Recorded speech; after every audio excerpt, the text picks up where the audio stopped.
back and better than ever with another group of teams that are just on the outside looking in when it comes to our offseason top 25. And there's no one else in the world I'd rather talk Oregon, Missouri, Ohio State, Baylor, and Georgia hoops with in mid-July than the captain, Mike Holland. He and the liveliest live chat in all the lands join me right now, recording live from somewhere. This is One and Done. Get out the insurance cards, get out the copays. The office is open, my friends. Brought to you by drroto.com. It's time once again for everybody to come aboard that One and Done train. Welcome to One and Done. Bienvenidos a todos a One and Done, your fast break of college basketball información.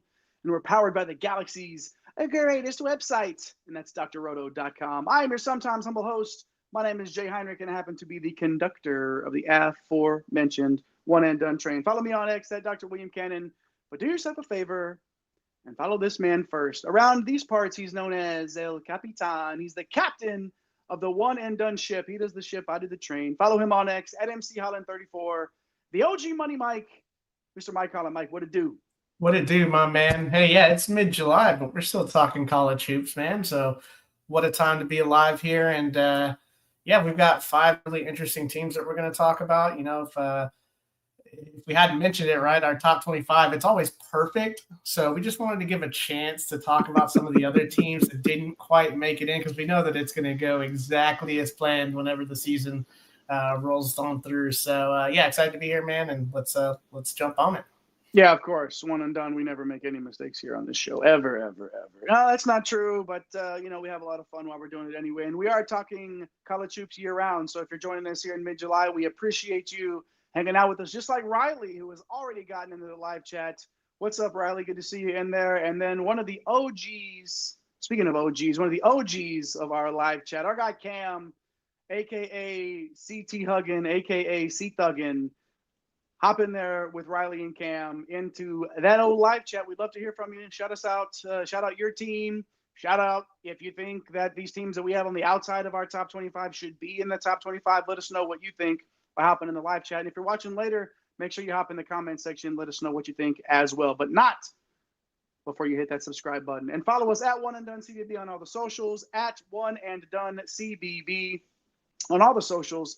And follow our guy at The Real Napier on the ones and twos tonight, pushing the buttons. Our guy, Nape, the Hall of Famer himself, CC Hustle. And then, of course, also doing all the behind-the-scenes work, Eric the Blue at Fantasy Nav in those Twitter streets, the best fantasy follow that you can have in the world at Fantasy Nav. Give him a follow as well. All right, Mike, let's get to it now. The outside looking in to our top 25. Last show, we talked about Indiana, Vanderbilt, USC, Cincinnati, and Oklahoma, all just on the outside, looking in some teams that we felt like needed to be talked about for sure. And before we get to our next set of, if you want to call them bubble teams, I guess, top 25. Bubble. Bubbles in July. Let's go. I mean, I guess technically, if you think about it, if you're in this range, you probably are in the bubble anyway. So, but bubble-ish teams, before we get to that next set, I want to let you guys know, if you didn't watch our other show, we did a 3-part top 25 series. Go back and watch that later on. We also did this other Fringe top 25 show the last time we were live. Watch that later on too. And if you did watch that, you'll know that 21 in our rankings was North Carolina, 22 was Michigan State, 23 was Kansas, 24 was NC State, and 25 are the Creighton Blue Jays. So then we said Indiana, Vanderbilt, USC, Cincinnati, Oklahoma, just outside. And Mike, our first team tonight on the fringe of our top 25 that we'd like to discuss, with Coach Dana Altman entering his 15th year in Eugene and second year in the Big Ten. Still weird to say it. That's how you know you're old. Oregon Ducks. Yeah, no kidding. Dana Altman hanging around Eugene for 15 years. But, yeah, he's still doing his thing. And in that 5 seed last year, Mike, a 25-10 record, 10-8 in the first season in the Big Ten. They beat Liberty in the first round of the tournament, but then lost a close one to Arizona in the round of 32. TJ Bamba, Keyshawn Bartholomew, Supreme Cook, Brandon Angel, Raheem Moss, all out of eligibility, Mike. and Jadrian Tracy and Mookie Cook are no longer hanging out with the Ducks either. They found themselves a new flock. So this is a team, Mike, obviously Dana Altman's been doing it for quite a while. They have one of my favorite guards in the country to watch in Jackson Shelstad. It doesn't feel like he took a step forward in his sophomore year. What has he got to do to it? Is it who's around him?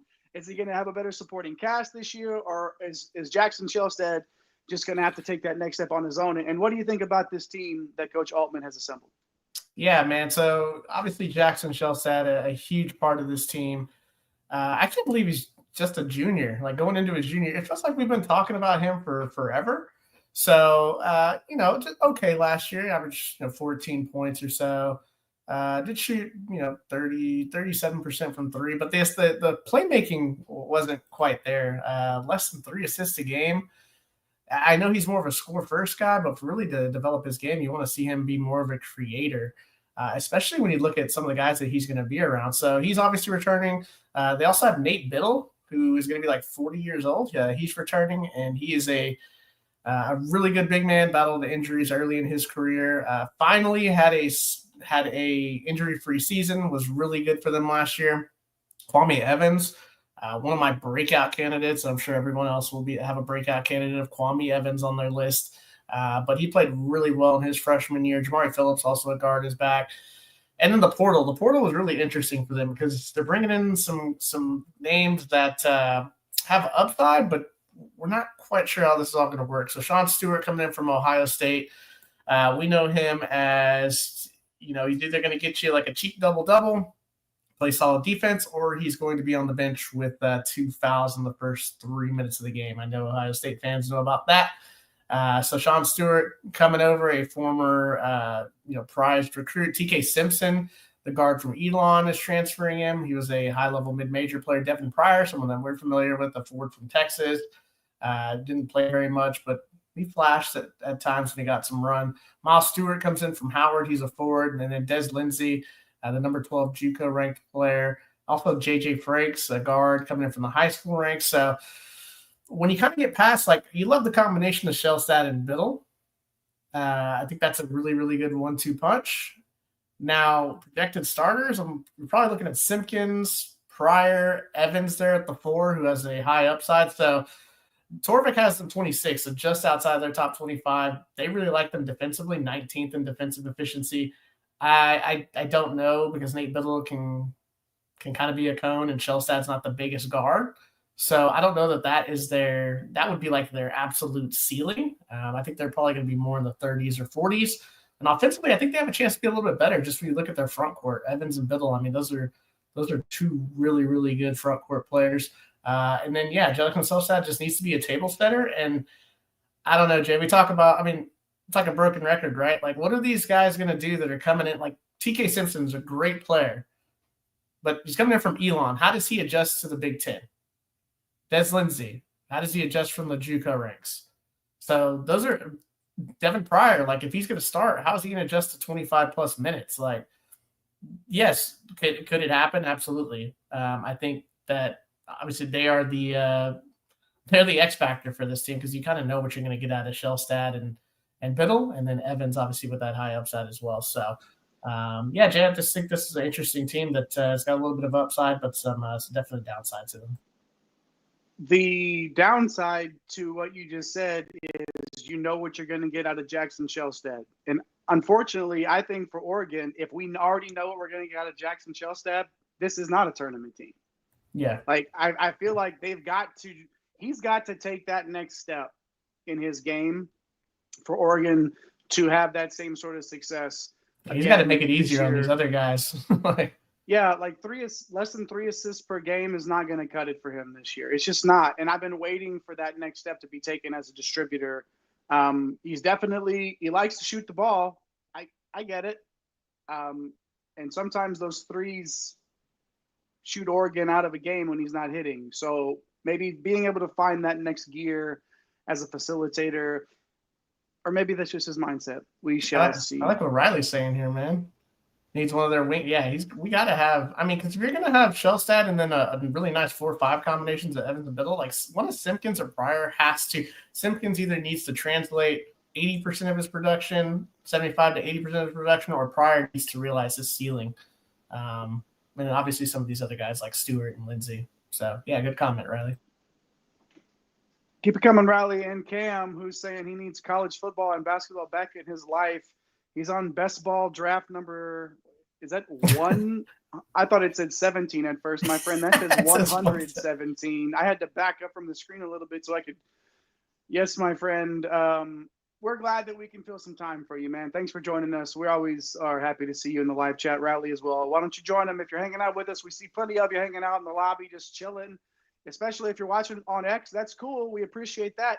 Get over to YouTube, type in One and Done, WON ampersand DONE, One and Done college basketball, and then click on the old name there, and then click on the subscribe button, turn on the notification bells. You won't miss anything that we're doing. And we're talking college basketball year around, ladies and gents. So join us, won't you? We'd appreciate it, and we appreciate all of you for hanging out with us right now. Mike, the next fringe top 25 team we're going to discuss is Mizzou, the old Missouri Tigers. 22-12 last season, 10-8 in the SEC. Good enough for a 6 seed upset in the opening round or the first round. Like, you can't say opening round anymore because that's sort of like the first four. We're not. Aren't we going to we're adding more apparently soon? So yeah, that's what we need is more mediocre. The opening of the opening play-in. Yeah, exactly. The play-in for the play-in games. Missouri kind of played like that, honestly, against Drake in that first round matchup that they had. Head coach Dennis Gates. This is an issue for Missouri, man. They haven't made it out of the first weekend of the tournament since 2009. Marquess Warwick gone. Tony Perkins, Caleb Grill, Tamar Bates, Josh Gray.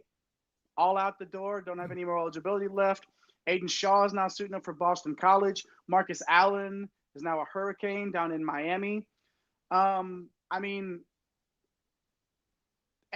he had a more, how am I trying to say this? His cupboard wasn't as bare as some of the coaches that we're going to talk about on the show tonight. Actually had quite a few notable guys coming back from this team. What do you think about Coach Gates' roster here? Does he have the roster to end that drought and get past the first weekend of the tournament? Yeah, so, I mean, that's a lot of losses for eligibility. I mean, you think about Warwick, Perkins, Grill, Bates, even Gray, a little bit of a contributor, man. But, one of the things we hated in DFS was that Missouri played like 11 or 12 guys. So, you get some guys that are coming back that actually saw the floor last year. I mean, Anthony Robinson has a really high ceiling. Trent Pierce, the wing, solid player. Mark Mitchell, we obviously know him and his pedigree. He's just going to give you his solid 12 to 14 points, 6 to 8 rebounds a night. Jacob Cruz struggled a little bit. The big man who transferred in from the mid-major rank the previous year. We'll see if he can, add a little bit of shooting for this team. Boateng and Barrett are also back. And then the portal, you have some interesting ads, kind of like Oregon. And you got Sebastian Mack, who basically wants to – he hasn't seen a shot that he doesn't like. He's the guard coming in from UCLA, and he's basically a microwave-type player. Sean Phillips coming in from Arizona State. These just call him Baby Shaq. I don't even know if we can call him that because he doesn't really see the floor enough to kind of warrant Shaq in the nickname, but he's still got plenty of upside, and his size is crazy. Javon Porter, a really nice player at Loyola Marymount, the WCC. Jaden Stone, we didn't really see him last year with West Virginia, but he was from Detroit Mercy the previous year where he was scoring a bunch of buckets. And Luke Norweather, who I think is a kind of a nice big backup type big. So you're not going to get much, I don't think, contribution from the high school ranks as far as frontline type guys, but you got some guys that you can develop, like Aaron Rowe, the guard, number 134 on the 24/7 composite. Nicholas Randall's a forward, he's 202 on the composite here. My projected starters here: Anthony Robinson at the 1, Sebastian Mack at the 2, Pierce, Mitchell, and Phillips rounding out the 3, 4, 5. So Torvik has this team 28th overall, 27th in offensive efficiency, 31st in defensive efficiency. The one thing that sticks out, TJ, in this squad, man, is the size. So if you're starting Robinson and Mack, I mean, they're both 6'3". And if you're going to start Pierce, Mitchell, and Phillips, they're all 6'9" and above. So they shouldn't have any problems rebounding the basketball. They're going to have a ton of size on this team. The question is like the shot selection of this team, and is there even enough outside shooting on this squad? Anthony Robinson shot 40% from three. That was only on 1.5 attempts per game. Everyone else, sub 34%. Sebastian Mack, 31%. Trent Pierce, 33%. Mark Mitchell can't stretch the floor. Sean Phillips can't stretch the floor. Jacob Cruz was under 35. There's not a ton of guys that you feel confident in here, Jay, to really make this offense go. So I'm a little surprised that Torvik likes them 27th offensively. I think that's definitely a ceiling for them. I think they can be okay defensively. We know Dennis Gates, pretty solid. Getting some defensive stops. Especially from his first year and this past year here. So. This is just one of those squads where you just don't know. You have to see it on the floor, man. Like, this is a big lineup, but it can't really shoot. So, we're going to have to see if Missouri can make some things happen, especially early in the season. You talked about how some of these guys, because they played a lot of players, like they've played meaningful minutes in meaningful games. Last year was the first time that this program had 3 top 5 wins in a season since 1988-89. There were some big wins, and that happens when you play in the best conference in the country. You're gonna run into teams that are ranked that highly, but you also don't have to roll over. And they showed that last year that they could beat. There's a reason that they got that. They earned that 6th seed. They had some quality wins on their resume, and that's going to happen in the SEC. And can Dennis Gates find a way now to take that returning talent, that returning experience, and sort of mash it all together with a guy like Sebastian Mack and Sean Phillips, who, is he going to see more than 25 minutes? Is he going to see more than 20 minutes? Is he going? I don't know what's going to happen here, but if he can get on the floor and man, if he takes any step forward, right? Like that, we're talking like this is a serious. This is absolutely a fringe top 25 team right now. If Sean Phillips takes a step forward, I mean, we might have an even bigger discussion about this team, but we shall see. Good stuff there for Dennis Gates. Let's see. Briley St. Porter was one of your favorite mid-majors last year, coming in from Loyola Marymount. Yeah. Mike, is this a player that you feel like whose game can translate to the SEC? Yeah, I mean, he's played a lot of basketball. The efficiency, I struggle with, Jay. Like 31 minutes on the floor. Yes, he averaged 12.5 points. He's a solid rebounder. But he shot sub 32% from three and sub 40% from the field. And he was taking 5 threes a game. So, I mean, we're expecting that's a tough WCC, but it's not. I mean, you're going to the SEC now. So there's some question marks on that side. Look, you know what you're going to get from Mark Mitchell. I think that's the thing that, Missouri's been on like this up down. Remember when Gates first came in, nobody expected anything, and then they blew the doors off, right? And then they didn't win a SEC game the prior year, and we're like, okay, what happened? And then last year we weren't expecting anything again, and they reeled off all those wins. They were one of the surprises of the season. And now this roster, I'm like, I honestly wouldn't be shocked if they only won 3 or 4 SEC games. It wouldn't shock me if they only won 1 or 2. Like that's the ceiling and the floor in this of this team is crazy. I think I do too, man. Like it's very difficult for me to say, oh, this team that I look right now is going to win 22 games again, and go 10-8 in the SEC. It's tough. High ceiling, low floor. I'm not saying they can't. Again, like you said, the ceiling, right? If everybody takes it, that's a big ask though. Some of these players coming up. We've seen it twice in 3 years though, Jay. So we can't just be like no, and the kids were like, whoa. 2 of the last 3 years were like, what the hell happened? Yeah, exactly. So it's one of those situations where I don't want to put money on an over/under on this team. I don't, and I won't. But Coach Dennis Gates has his hands full for sure. Let's keep it rolling here. Make sure you hit that like and subscribe button. Hop in the live chat, Mr. Brooks. We see you and we appreciate you. Always good to see you hanging out in the live chat. Make sure you're nice to Cam and Riley. Okay. Good to see everybody as always. Let's move on now, Mike, to Ohio. For Buckeye fans tuning into the show, the Ohio State University Buckeyes here. And I don't know how loudly you want to really put some emphasis on that when it comes to basketball, at least not last year. 17-15 overall, 9-11 in the Big Ten. Did not make the tournament and declined an invitation to the college basketball crown. Okay. All that led to, of course, Chris Holtmann, the era of Chris Holtmann ending. Not the best season at all, Mike. And I don't know how Buckeye fans necessarily feel about this, but they didn't go too far to find their new head coach. You know, those schools up in the north of the Big Ten like to find their guys, you know, Ohio State guys. And I won't say the M word while we're talking about Ohio State, but, you know, they like their men up there. But, yeah, former Holtmann assistant Jake Diebler, who finished up last season with the interim tag before they made it permanent now. So, yeah, Mike, again, this is a big-time program, and you hire the guy that was 3 feet from the guy you just fired on the bench. You lose Micah Parrish. You lose Quest Glover. You lose both of them to eligibility. And then you got Sean Stewart playing for the Oregon now, like we talked about, Aaron Bradshaw now out in Memphis. Michi out in South Carolina again, Mike. Michi out with the Gamecocks again. That's another show. We'll have that on another day. But then Evan Mahaffey obviously out for the Zips now in Akron. This is a tall task to take on in your first season as head coach of the Ohio State Buckeyes, first in the Big Ten. Like, this is a lot. This is a big. Yeah. I'm trying to put the words here for Diebler in what he had, the monumental task in front of him. Obviously, a handful of guys coming back that he knows are going to be able to contribute for him, and I think there's a little bit of a comfort level there. What are your thoughts on this roster? Obviously, we think highly enough of them to consider them a fringe top 25 sort of a team, a top 30, 35 range. So what are your thoughts on the Buckeyes this year?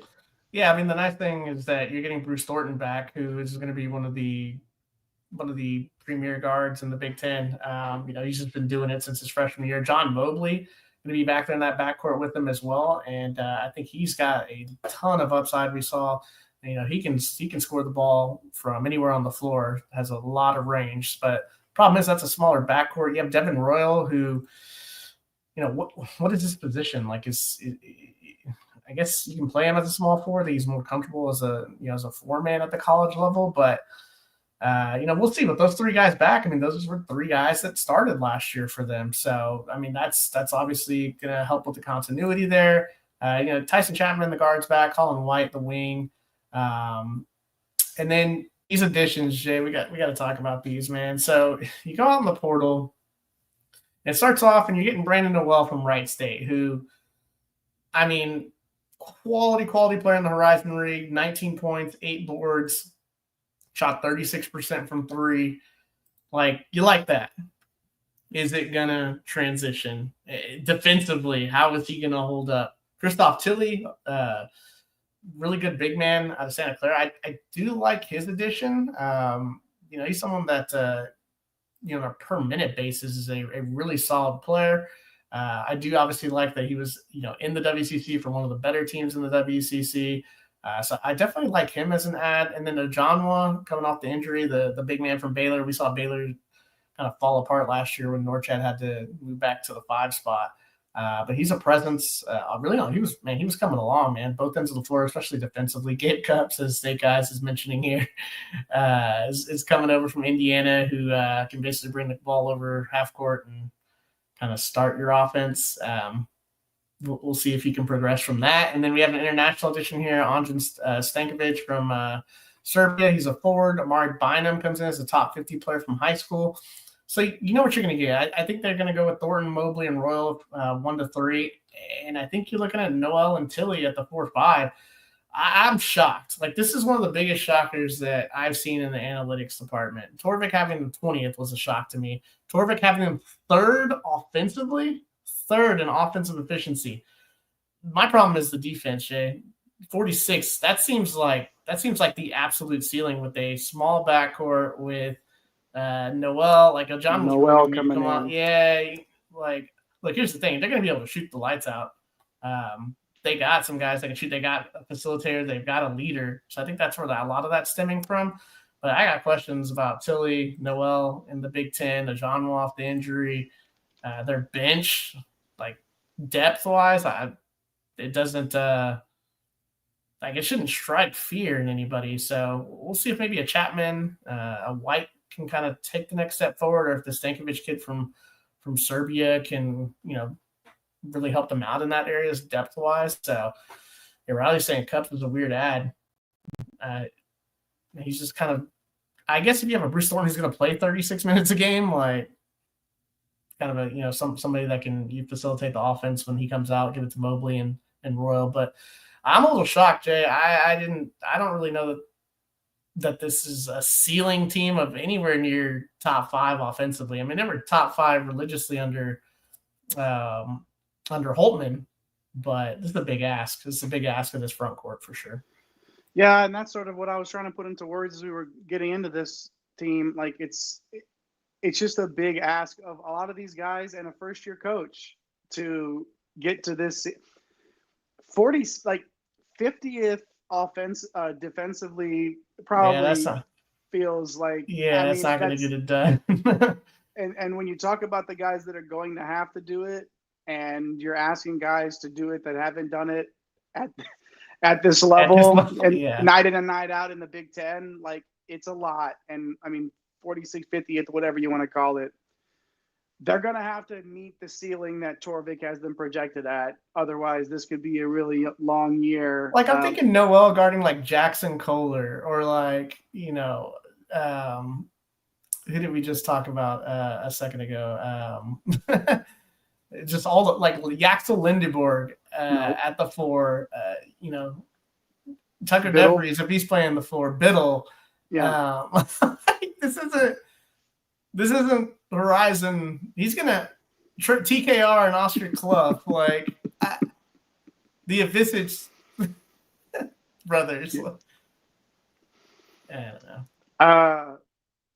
I have some in the garage, Cam, if you want to come down and hang out. Me and Torvik on the same page. Gonna have to see it. Yeah, Snake's Eyes. I mean, again, there's a lot of teams like that. But I mean, honestly, we could say that about so many teams in the portal era, I guess. Like, you just don't know until you know. You don't know. You can win the portal, sure you can. But then what's that product gonna look like on the court? And until you get all of these personalities, and that's why some of these coaches that are doing it successfully year in and year out and year in and year out now, it's another level to what they're doing to make this work in terms of cohesiveness with their teams and rosters and program. Like, it's impressive to do it like that now. I mean, Mike, do you think the leash is that short? I don't. What would be the point of making, like, it's Ohio State, right? They could go, I mean, I don't know what the point is. I think they're going to give them a couple of years. Well, and again, since he had the big win over Purdue, Royal all coming back. When you have those 3 starters, maybe that was a key to them all coming back. Maybe who knows? But I wouldn't put anything past a school like Ohio State. It's like a Rodney Terry, like 2 years. Why are you doing that to me? Yeah, like 2 years. Like, hey, 2 years. All right. Here's your thanks for being a nice guy around our campus tenure as head coach. Yeah, you're going to set us back a couple of years, and then we'll move forward. So here you go. Is that what this is, Buckeye fan? Let us know what you think about it in the chat. We would love to hear from you directly. Let us know what you think about the hire this offseason. And while you're doing that, make sure you hit the like and subscribe buttons so you don't miss one single solitary second of our college basketball coverage. And who would want to, and who would not want to hang out in the live chat with C. Thuggin and Snake's Eyes and Riley and Mr. Brooks? Like, I don't understand why you wouldn't want to do that. Yeah, why wouldn't you do that? It's not like there's nothing else going on right now. It's Tuesday in July. Do you really need to watch Ohtani bat again? Like, come hang out with us. Let's do it. All right. Push all those buttons. We'd love to hear from you to year 2 for Deepler. Well, yeah, technically, I guess, because he had the interim tag, right? Like, wasn't that last year, right, Mike? Was it because they fired, or did he have the full year last year? I think he was full year this past. It all blends together. No, because Holtman was there at DePaul last year. So, Okay, yeah, so this is year 2, technically. Shout out to you, Riley. Yeah, year that's 2, right. It's still a big task. Like, this is still huge for him to be able to take that, So then, yes, it is make it or break. This is year 2. So yeah, I mean, honestly, yeah, and that's my bad for not piecing that together. But also, like, it almost felt like, did it feel like a lost season? Like it was almost like it did when they beat Texas the first game of the year. Well, yeah, for Texas fans. But yeah, I mean, so apologies to Buckeye Nation and Coach Diebler as well. But it was kind of a forgettable season. Give him credit for his 17 wins, Jay. Yeah, well, I will. And if he wins 17 again, I'm gonna be giving him credit for finding a new zip code, most likely. So yeah, Riley, thanks for the correction there, and it might make a difference. Yeah, is this it? Is it make or break for him? Could be at this point, honestly, with those guys coming back, and then you lose them. Doesn't have that rooting section maybe in the locker room for you anymore, and they could get ugly. So all right, thanks, Riley. Appreciate you. Appreciate all of you for hanging out with us. Let's move on now from Ohio State to the old Baylor Bears, up the street from us here in Central Texas, going to Waco, Mike, and the former Big 12 foes of our Texas Longhorns. Baylor's still hanging around in the Big 12. And like you said last year, when Omier sort of had to switch it up and they had to move him around, it sort of went downhill from there. And very uncharacteristic 9 seed for Scott Drew and the Baylor Bears. Sort of really weird to see that. And obviously not a 9 seed that any 1 seed would want to see in the second round of the tournament. But Duke took care of business in the round of 32 against Baylor. It wasn't for lack of trying, obviously, from VJ Edgecombe, the number 3 overall pick in the recent NBA draft. He had himself quite a year. And then I mentioned Omier earlier. He's graduated, or he's out of eligibility, as well as Jeremy Roach and Jaden Nunn, 3 guys that we've talked about extensively here on this show for years. And they're all out the door. You talk about Ojanwa as well, who's transferred to Ohio State. You mentioned that earlier, Mike. Rob Wright is now playing for BYU. Langston Love is a Hoya now, and Jalen Celestine is a Bearcat out in Cincinnati. This is the guy that I was hinting about earlier who had the empty cupboard, okay? We went from nothing to all of a sudden what amounts to a brand new team. So how do you think that Scott Drew did filling that thing up, filling out his roster? Is Baylor a team that we need to take seriously this year? Torvik has them just inside their top 35 here. What do you think about those rankings, and what do you think about this roster?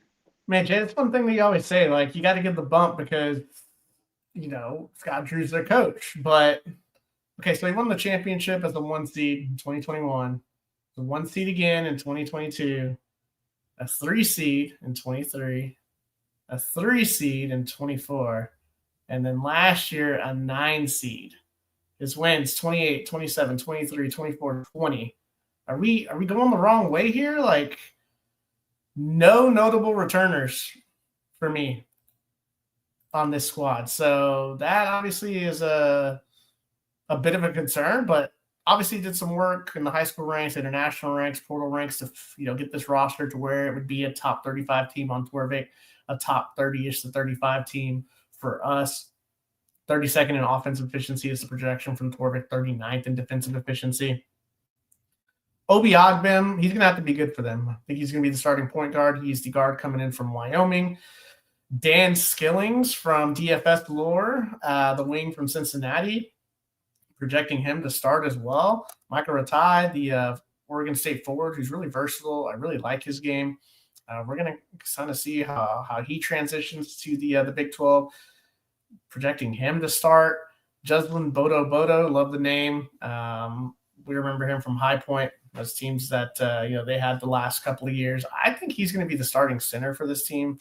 And then in the high school ranks, they had Tunde Yusufu, a guard, top 20 type of high school incoming recruit here. think that's your starting five: Ogben, Yusufu, Skillings, Ratai, and Bodo.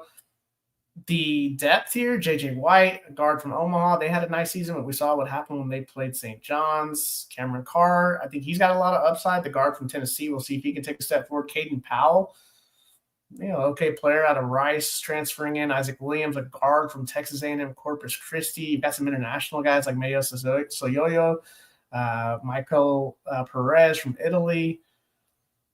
This doesn't seem like a Baylor program that we're used to talking about in the offseason. They're going to be athletic. There's defensive upside here. The continuity is not going to be there. This backcourt upside with Ogben, Skillings, like that's a little scary. J.J. White.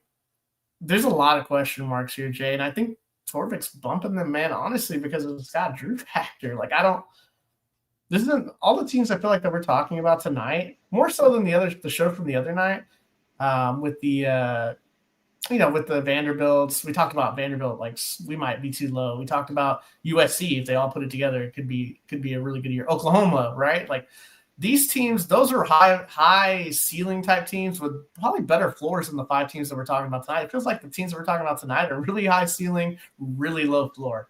And that's exactly where I think Baylor fits in. It almost feels like that's the Scott Drew MO, except he usually lives on the high end of the scale. Like you almost look at a team that he puts together and you're like, every year you're like, how and why? And then before you know it, he's like ranked number 6 overall in the country, like in the top 25. And it just comes out of nowhere. Or you've got a guy who puts he can do it so many different ways, Mike. And that's what the Scott Drew bump's about, right? That's why Torvik does, I feel like, have them maybe a little bit higher than some will coming into this thing. The ultimate, melting pot of players here to try to figure this out. And Riley has an opinion on who the key will be. Do you agree? Yeah, I think he has to be. I mean, he has to be good for them. I mean, look at the front court. Like, Michael Ratai averaged 17 and 7 last year, shot 35% from three in the WCC for Oregon State. But, if you're Justin Bodo, he's more of a defensive guy, rebounder. You got Caden Powell, averaged 10 and 7, coming in from Rice. But there's just not a lot of guys you can be like, okay, we're going to count on you for quality 16 points a night. Like Ogben, yes, at the point guard position, yeah, he averaged 18 and 3, but more of a score first type point guard, shot 43% from like Ogben and Ratai are going to have to be really, really good because you don't know what's going to happen with Skillings, Powell, White, Williams, Bodo. Now this Yusufu kid obviously could light it up as a freshman and really help out their floor. But as far as an overall ceiling, man, like but then you factor in Scott Drew, right? Like he put this roster together. But we've seen the trend that I just talked about before we started talking about the roster, that they're kind of going the other way right now. Yeah, no doubt about it. And again, like the Big 12 wasn't the best conference in the country like it was the year before, but it was a solid number 2 there. And when Baylor wasn't firing off on all cylinders, they didn't look like one of the stronger teams in that conference at times. So, the night in and night out grind. And when you look at a guy like Bodo, who, we loved him at High Point, but it was at High Point. Yeah. Like this is the big man stuff. Ratai, can he, Oregon State, that's not as big of an ask, obviously, but like Bodo from that's something that I'm concerned about. Even Caden Powell coming from Rice, like that, the speed and everything that comes along with that. It's hard for me to, and again, Cam saying he doesn't love Baylor on paper, which I agree with. Yeah. I also agree with Skillings with minutes under Scott Drew could be beneficial to our bank accounts from a DFS perspective. But just talking straight hoops right now, it could be a rough one, but it's Scott Drew. That's all I can say, man. It's Scott Drew. Say what you will about him, and we have on this very show and off the air. But he's a great coach, and Baylor's always in it. I don't want to play Baylor. I don't want to see Scott Drew if I'm a coach. I don't want to see Scott Drew on the opposite end of the side. I just don't. Right. Period. So, shout out to Baylor. Those crazy cats up in Waco up the road from us here, Mike, in Central Texas. Shout out to Baylor. Shout out to you if you're a Baylor fan. Let us know in the live chat if you haven't already what you think about this Baylor Bear team heading into next season. And, Mike, I'm just going to go back and apologize again to Ohio State fans for trying to make them live through another year of Chris Holtman and not thinking. The Paul fans didn't quite mind. No. I wasn't a fan of them letting go of Holtman, but that's a whole nother show. That is a whole other show. So shout out to Diebler, who again has a tall task in front of him, just like Scott Drew, and just like our guy Mike White does in the Georgia Bulldogs. Mike, they are our last team on the show tonight. So thanks for hanging around with us and making it all the way through. Georgia coming off a season where they earned their first trip to the NCAA tournament.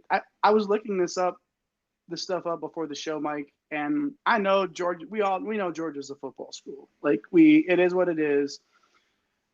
I couldn't believe this though. It was their first trip to the tournament in a decade, and they were ranked last year for the first time since January of 2011. Yeah, Mike White doing his thing.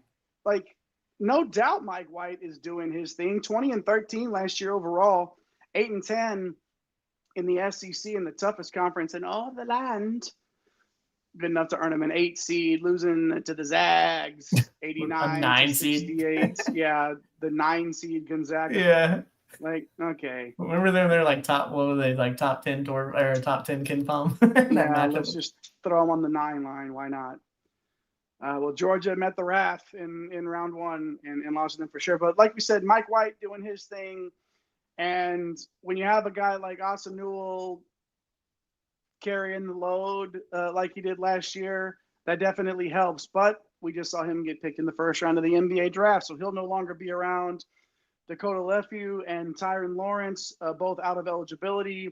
And then some big portal losses here, Mike, mainly Silas DeMary now playing for UConn. Huge name there. A huge notable name leaving the program there. RJ Godfrey now playing for Clemson.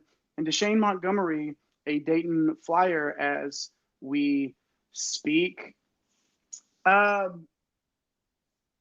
don't want to say that that's a ceiling type year for a Georgia basketball program because we know that Mike White is a good basketball coach. But that feels like a ceiling type of year for a Georgia basketball program. All right. I know that they've got a couple of guys coming back that are going to be able to contribute for Coach White. What do you feel like this Bulldogs team ceiling is? And do you think that they have enough on this roster now to even sniff the tournament? Yeah, I mean, Torvik's got him at 33rd, 45th in offensive efficiency, 28th in defensive efficiency. Blue Kane, he's coming back. Love the name. If he can kind of take another step forward, I think that's really going to help them out. Do expect him to kind of start there on the wing.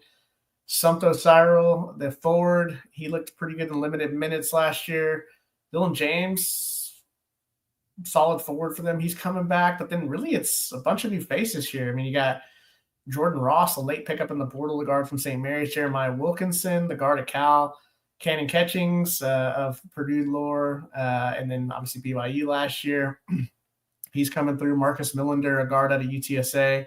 Justin Bailey, a guard out of Wofford. Some notable high school additions: Jake Wilkins, the forward, number 58 overall and 24/7 composite. Kareem Stagg, number 68 overall at the forward position. Jackson McBay, a center, number 180. When I look at it, they've got some guys. I think they can live up to a 25 to 30 defensive ranking, especially when you have guys like Cyril and you got a little bit of length on this team. Blue Kane, they're going to be able to create some shots. Like if you watch Wilkinson and Ross play. They can definitely create their shots. My thing with this, Jay, is 45th offensive efficiency like that. I mean, that's on the bubble for sure. Like, who's the go-to guy? Is this even capable of being just like a quality offense? Because last year you had Newell and you had DeMary. So it's like, and then you have these guards like Tyron Lawrence, who, when things broke down, a ton of experience, right? Dakota Lefieu could knock down some threes. when I look at this Georgia roster here, yeah, man, there's not a lot of shooting on this team. Like, there's shot creation, but just because you can create a shot doesn't necessarily mean you're going to knock down the shot. So, whereas Wilkinson and Ross, I think, Ross shot 29% from three, Wilkinson 32%. Cyril can't stretch the floor. I know Millender shot 44% and Bailey shot 45%, but they're coming in from UTSA and Wofford. They're not going to quite get as clean of looks as they were getting in the SEC. And then these freshmen, we'll see if they can hit gold on maybe one of them as a rotational type piece. But yeah, I just worry about who do they go to for offense. There's no Demary, there's no Newell whenever they need it. Can this be a quality offense? Although I think their defense can keep them in the games. I like Babu's comment though. Like, it's true. I mean, but there's always a couple of teams out of these groups that all of a sudden end up in the top 20, right? And there's a couple of teams in the top 20 that end up outside, right? And that's why we like to talk about them. Anybody on that we talked about today, Mike, that you feel like has the best chance, I guess, out of these five to make that leap? Is it Oregon? Is it Man, I would say Oregon, honestly. I think the combination, knowing what you got, so I'd put it between Oregon and Ohio State. Continuity, they got both teams kind of got like a big three coming back. You got Evans, Biddle, and Jackson Shellstaff for Oregon. For Ohio State, you've got Thornton, you've got Mobley, you've got Royal. So you got some players that on these these other teams, Georgia, Baylor, Missouri. It's kind of like I don't know, man. They're gonna need to find a gym or two and really kind of try to ride that wave and hopefully coaching, right, is gonna be a huge aspect of it, which is why they're even in this conversation, I think. And obviously they're in the Power Five, right? Obviously why they're in this position anyway. No doubt about it. Good stuff there, Mike, and good stuff from the live chat tonight. Cam, Babu, Riley, Snake's Eyes, and Mr. Brooks all hopping in there. We appreciate everybody for doing that. Mike, if Jackson Shellstad would just have a little more Chris Paul in his game and a little less John Wall, we might see that big jump. And I love me some John Wall. But I'd rather see more of the Chris Paul than the John Wall from Shellstad. And I think if they get that, Oregon makes a big jump. And if they don't, they just sort of, stay swimming where they are. You see what I did because of the Ducks. All right, it's time to go after that one for sure. We got a mid-major top five next time out, Mike, I believe. We got that cooking. That's been simmering in the old crock pot for a while now. Next time out, so make sure you turn on your notification bells so you don't miss that mid-major top five. We love some mid-majors around here on One and Done. Follow us at One and Done CDB on all the socials. Follow our guy at Fantasy Nav in those Twitter streets who's doing stuff behind the scenes. Eric the Blue, can you those graphics and stuff. And then, of course, on the ones and twos tonight, the Hall of Famer himself, CC Hustle at The Real Napier. Appreciate you, Nape, for doing what you do for One and Done as well. Thanks for everybody for hanging out with us. The live chat was on fire. We definitely appreciate that. And I appreciate my guy, El Capitan himself, the captain of the One and Done ship at MC Holland 34 over on X. I kind of joke about the WNBA tweets that you get if you follow them, but today was a good one with the All-Star teams being selected and stuff. But follow my guy Mike for sure for everything college basketball related. And make sure you don't go too far. Hit those like and subscribe buttons and the notification bells. We appreciate all of you for hanging out with us. Tell somebody that you love them. Take care of yourself. And we're the best in the business. Don't you forget it. Come hang out with us. We appreciate you. My name is JayHeinrich. Come again. Peace. Thanks for stopping by the office. Get your fantasy prescription by subscribing to the channel and checking out drroto.com. And until the next visit, be well and take care.